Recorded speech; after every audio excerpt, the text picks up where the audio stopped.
Kuwait সিটির মালিয়া শহর। প্রতি শুক্রবারে এইখানেই জমে হাজারো প্রবাসী ভাই ও বোনেদের মিলন মেলা। বাংলাদেশ সহ বিভিন্ন দেশের প্রবাসী ভাই ও বোনেরা একসাথে মিলিত হয় এই জায়গায়। খেলাধুলা ও খাবার দাবারের পাশাপাশি একসাথে জড়ো হয়ে সবাই সময় কাটায় এই দিন। চলুন আপনাদের নিয়ে যায় কুয়েত সিটির মালিয়া শহরে। সেইখানে দেখাবো শুক্রবারে ছুটির দিনে প্রবাসী ভাই ও বোনেরা বিভিন্ন দেশের যে মানুষেরা কিভাবে ছুটি কাটায়। এই জায়গা থেকে ট্যাক্সি বা বাস ধরেই মালিয়া শহরে যেতে হয়। অত্যন্ত সুন্দর ও গুছানো পরিবেশে আপনাদের নিয়ে যাচ্ছি মালিয়া শহরে। সেইখানে আমরা দেখাবো আপনাদের প্রবাসী ভাইয়েরা কিভাবে একদিন তাদের ছুটির দিনটা কাটায়। এই রাস্তার সৌন্দর্য আপনার মনকে প্রশান্তির নিরে নিয়ে যাবে। আমরা পৌঁছে গেছি কুয়েত সিটির মালিয়া শহরে। এখানে আপনারা দেখতে পাচ্ছেন বিভিন্ন দেশের মানুষেরা এখানে আসছে তাদের ছুটির দিনটা কাটাতে। অনেক প্রবাসী ভাইয়েরা আছে যে কোম্পানির কাজ করে একদিন ছুটি পায় শুক্রবারে, তা ছুটির দিনটি কাটানোর জন্য এই মালিয়া শহর অবশ্যই একটা প্রয়োজনীয় এবং কি গুছানো পরিবেশের একটা জায়গা। সেইখানের মানুষ মোটামুটি অনেক মানুষ জমে, সেখানে হাজারো মানুষের ঢোল পড়ে। এখানে পরিবেশটা অনেকটি ভালো, আপনারা দেখতে পাচ্ছেন রাষ্ট্রে অনেক গুছানো। তো চলুন আমরা মালিয়া শহরের যেই মানুষের যে ঢোল যেখানে বেশি পড়ে সেইখানে চলে যাই। এই সেই মালিয়া শহর যেখানে আপনারা দেখতে পাচ্ছেন হাজারো মানুষের ঢোল পড়েছে। এখানে উপস্থিত আছে বিভিন্ন দেশের মানুষেরা, যেখানে তারা প্রবাস জীবনে একদিন ছুটির দিন পায় শুক্রবার। বিভিন্ন কোম্পানি এবং কি কাজে ব্যস্ত থাকার মাধ্যমে এই শুক্রবারটা ছুটির দিন কাটায়। তো এই ছুটির দিন কাটানোর জন্য মালিয়া শহরটা অনেক ভালো পরিবেশ। এখানে অনেক হাজারো হাজারো মানুষ উপস্থিত থাকে তাদের ছুটির দিনটা কাটানোর জন্য। তো আপনারা দেখতে থাকুন, ভিডিও আকারে আমরা আপনাদের দেখানোর চেষ্টা করছি যে মালিয়া শহরের যে পরিবেশটা কিভাবে মানুষের হাজারো মানুষের ঢোলে এখানে হাজারো হাজারো মানুষ উপস্থিত হয়ে তাদের সময় কাটায়। তো আপনারা দেখতে থাকুন আর লাইক কমেন্ট করে আমাদের অবশ্যই জানাবেন যে আপনাদের ভিডিওটা কেমন লেগেছে। তো ভালো থাকেন আর সুস্থ থাকেন এই কামনা করেই আপনাদের ভিডিওটা এগিয়ে নিয়ে যাচ্ছি। সবাই ভিডিওটা দেখতে থাকুন আর উপভোগ করতে থাকুন।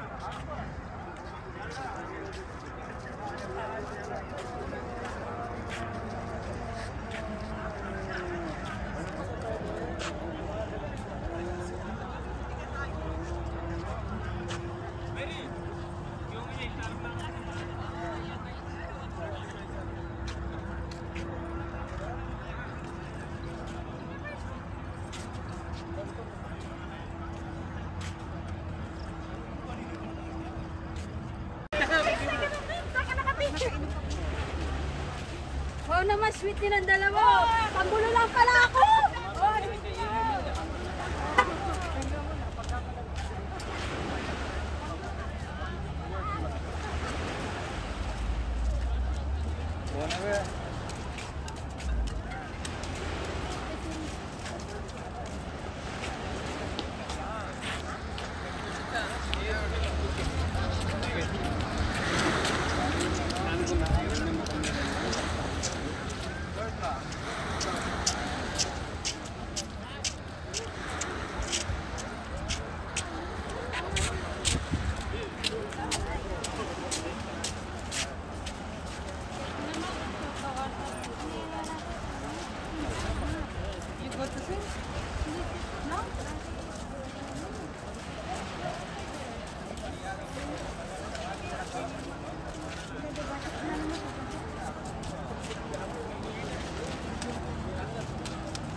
Bakit nakaupo ko yung lahat dyan? Nakaupo kayo lahat? Sino sumuntok sa'yo? Sino sumuntok sa'yo? Ano ang problema pa mo?